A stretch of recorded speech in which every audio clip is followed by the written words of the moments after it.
Shabbat Shalom. As you know, this week saw worrying signs in the banking industry as a few significant banks around the world failed. As you know, this has sent jitters across financial markets. These particular banks were bailed out, but their collapse and the ensuing shockwaves raises questions about the strength of the economy. I won't, nor could I, begin to unpack what is causing this instability. My father worked in banking for most of his career. Clearly, I chose a different path. But I'd like to share a brief reflection. And really, the Parsha could not be more fitting. Our Parsha is Pikudei, which means accounting. Now, Brooke already gave us a great introduction to the Parsha, and really, I just want to share a few words that build on what she said.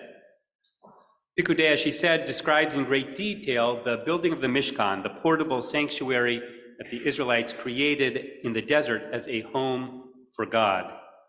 It reads like a spreadsheet of items that were donated, their value and their weight.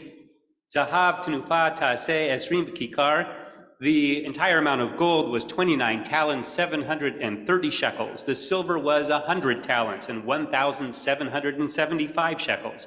The copper, 75 talents and 2,400 shekels, and on and on and on. Now, reading closely, we see that the Parsha goes out of its way to demonstrate that Moshe acted with the utmost of integrity in overseeing the accounting. Ela pikudei hamishkan asher pukad al pi Moshe. These are the accountings of the tabernacle as accounted by Moshe.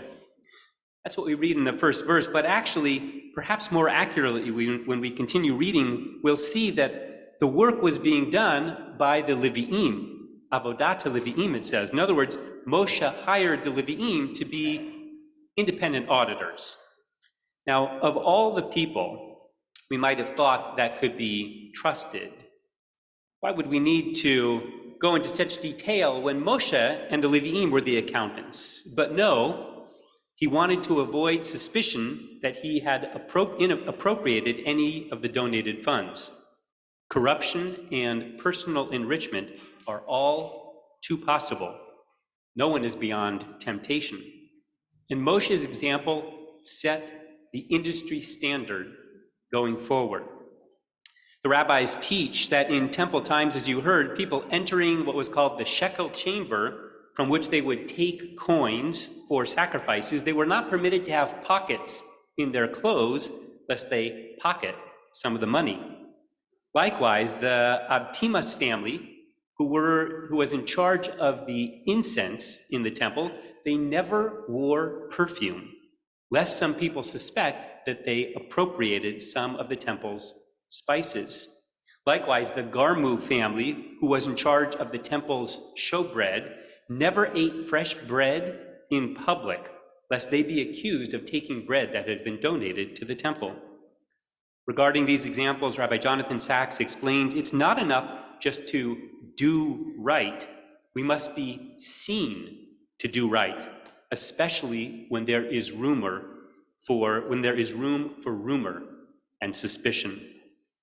Now, I'm not at all suggesting that the current banking woes were caused by fuzzy accounting, or worse, something like embezzlement, so much as not a poor investment strategy, perhaps in too many bonds, banks that were not overseen well enough by the feds, and on and on. But these and other examples remind us that when it comes to public funds, the Torah is telling us that there must be transparency and accountability, and leaders must be trustworthy individuals of moral integrity. Now, of course, these principles apply far beyond the banking and finance industry. Each one of us in our own accounting, in our own financial dealings, must strive to follow Moshe and the Torah's example to do what is right and to ensure that our public reputation shines as brightly as gold. We just recited the prayer for the new month of Nisan, and you could hear in the tune that Pesach is coming. But I want you to notice one particular phrase. We just prayed for Chaim Shel Osher V'Chavod, a life of prosperity, or literally a life of wealth and honor. Notice the two words placed side by side, Osher V'Chavod, prosperity and honor. Our tradition teaches that honor arises not by how much we earn, but by how we earn it and how we use it. For God has deposited within each one of us a pure soul and calls upon us to be people of integrity, living above suspicion. Eventually, we will be called upon to repay our loan. And when God does a final reckoning of our merits, may we be accounted as having been a good investment. Shabbat Shalom.